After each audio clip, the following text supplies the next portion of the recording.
ಇದು ಸಂಗೀತ, ನೃತ್ಯ, ಧ್ಯಾನ ಮತ್ತು ಉತ್ಸವಗಳಿಂದ ಕೂಡಿದ ರಾತ್ರಿಯಾಗಲಿದೆ. ಶಿವಾಜಿ ಮಹಾರಾಜರ 2ನೇ ಅವತಾರನೇ ಮತ್ತು ನರೇಂದ್ರ ಮೋದಿ ಅವರು ಏನರೇ ಈ ದೇಶದಲ್ಲಿ ಬಂದಿರದೇ ಇದ್ರೆ ನೋಡ್ರಿ, ಅಯೋಧ್ಯ ರಾಮ ಮಂದಿರ ಅವತ್ತು ರಾಮನ ಮಂದಿರ ಉದ್ಘಾಟನೆ ಆಗುವಾಗ ಯಾರು ಕಣ್ಣೀರು ಹಾಕಿಲ್ಲಪ್ಪ? ಇಲ್ಲಿ ಕೈ ಎತ್ತಕೊಂಡು ಎಷ್ಟು ಮಂದಿ ಕಣ್ಣೀರು, ಎಲ್ಲ ಈ ದೇಶದ ಪ್ರತಿಯೊಬ್ಬ ಹಿಂದೂ ಕಣ್ಣೀರು ಹಾಕ್ಯಾನ ಖುಷಿಯಿಂದ. ನಮ್ಮ ರಾಮ ಮತ್ತೆ ಹೋಗಿ ಅಯೋಧ್ಯದಾಗ ಕೂತ. ಬರೇ ರಾಮನಾಟ್ಯ ನಾವು ಕುಂಡ್ರಿಸಲ್ಲ, ಕಾಶಿ ವಿಶ್ವನಾಥಂತೂ ನಾವು ತಗೋತೀವಿ, ಮಥುರಾ ಕೃಷ್ಣನೂ ನಾವು ತಗೋತೀವಿ.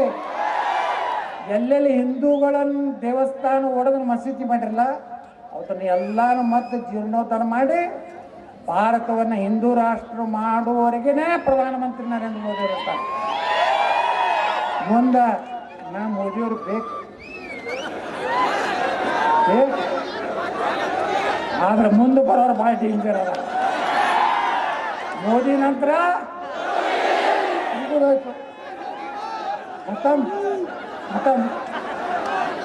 ಮೋದಿ ನಂತರ ಯೋಗಿ ಬಂದಾಗ, ಕರ್ನಾಟಕ ನಾ ಬಂದಾಗ ಚಾಪ್ಟರ್ ಕ್ಲೋಸ್, ಹೊಸ ಯುಗ ಪ್ರಾರಂಭ ಮಾಡುವಂಥ ಕೆಲಸ ನಾವು ಮಾಡ್ತೀವಿ. ನಾನು ರಾಜಾ ಸಿಂಗ್ರು ನಾಳೆ ಹೊಂಟಿನ ಬೆಳಗಾವಿ ಕರೆದಾರ.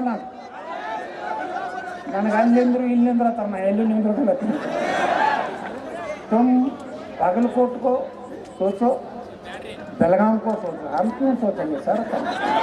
हम बीजापुर में आराम है, हमारा लोग बहुत हमको मान सम्मान दिया है.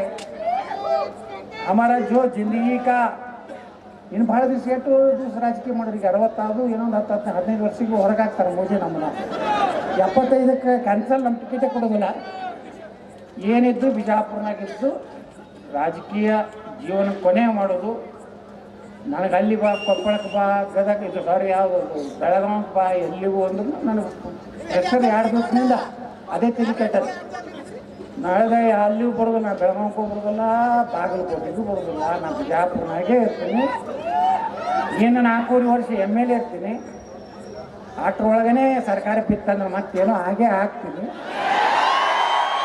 ಕರ್ನಾಟಕ ಸುಧಾರಣೆ ಮಾಡುವಂಥದ್ದನ್ನ ಈ ರಾಜ್ಯದಲ್ಲಿ ಹಿಂದೂಗಳು ಹೆಂಗೆ ಬಿಜಾಪುರನಾಗ ನೀವೆಲ್ಲ ತಿಳಿಯೇ ತೆಗಡ ಅಂದ.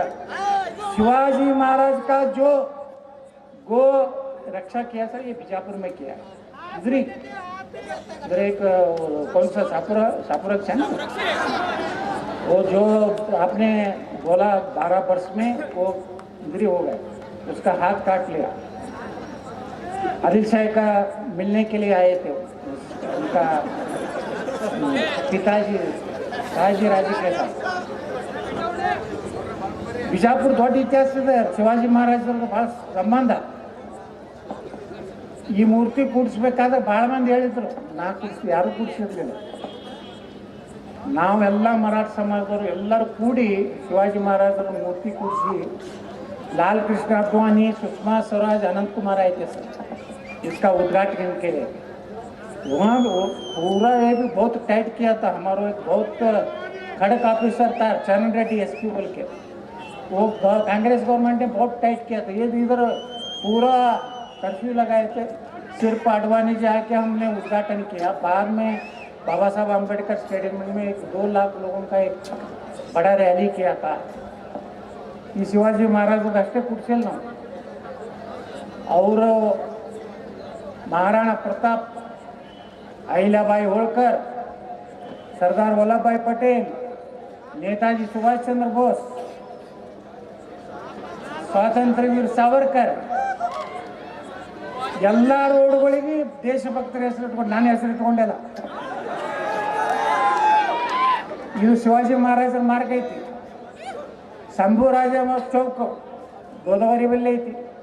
ವೀರ್ ಸಾವರ್ಕರ್ದು ಬಬಲೇಶ್ವರ ನಾಕಾದಾಗ ಐತಿ. ಸರ್ದಾರ್ ವಲ್ಲಭಭಾಯಿ ಪಟೇಲ್ರದ್ದು ಬಬಲೇಶ್ವರ ನಾಕ. ಮುಂದೆ ಅದು ಯಾವುದೋ ಒಂದು ಮುಂದೆ ವೀರ್ ಸಾವರ್ಕರ್ ಅದ. ಭಗತ್ ಸಿಂಗ್, ಚಂದ್ರಶೇಖರ್ ಆಜಾದ್, ಸ್ಟೇಷನ್ ರೋಡ್ ಬಾಬಾ ಸಾಹೇಬ್ ಅಂಬೇಡ್ಕರ್ ಮಾರ್ಗ್, ಬಾಬು ಜಗಜೀವನರಾವ್ ಮಾರ್ಗ್, ಸರ್ದಾರ್ ವಲ್ಲಭಭಾಯಿ ಪಟೇಲ್ ಮಾರ್ಗ್, ಸ್ವಾಮಿ ವಿವೇಕಾನಂದ ಮೂರ್ತಿ ಕೂಡಿಸಿವಿ. ಒಂದು ಹರಾಮ್ಪುರ ಇವನ ಹೆಸರು ಇಟ್ಟಿದ್ರು, ಔರಂಗಜೇಬನ ಹೆಸರು, ಏನು ಆಲಮ್ಗೀರ್ ರೋಡ್, ಅದನ್ನು ತೆಗೆದು ಡಾಕ್ಟರ್ APJ ಕಲಾಂ ಮಾರ್ಕ್ ಮಾಡಿದ್ರು. ಪೂರೇ 30 ರಸ್ತೆಗಳಿಗೆ ಹೆಸರು ಬದಲಾವಣೆ ಮಾಡಿದ್ವಿ. ಇವತ್ತು ಬಿಜಾಪುರ ಅಂದರೆ ನಂದೇನಾರ ಕಟೌಟ್ ಏನಕ್ಕೆ ಕೊಟ್ಟರು, ನಿನ್ನ ಕಾಯಂ ನೀವು ಎಂದೂ ಆರಿಸ್ಬಾರ್ದು, ಇಲ್ಲಿ ಕಾಯಂ ಭಗವಾನೇ ಆರಿಸ್ಬೋದು. ನೀವು ಬೇಕಾದ ಲಗ ಹೊಡ್ರಿ, ಬೇಕಾದ ಕರ್ನಾಟಕದ ಯಾವ ಲೀಡರ್ ಬಂದು ಏನು ಮಾಡಿದ್ರು ಇನ್ನು ಮ್ಯಾಗ ಬಿಜಾಪುರ್ನಾಗ ಯಾವಾಗಲೂ ಭಗವಾ ಬಸವನಗೌಡರಿಗೆ ಬರಲಿ, ಯಾವರೇ ಬರಲಿ, ಇಲ್ಲಿ ನೈ ಚಲೇಗ ಹರ, ಇದರ ರೇಗ ಭಗವಾ.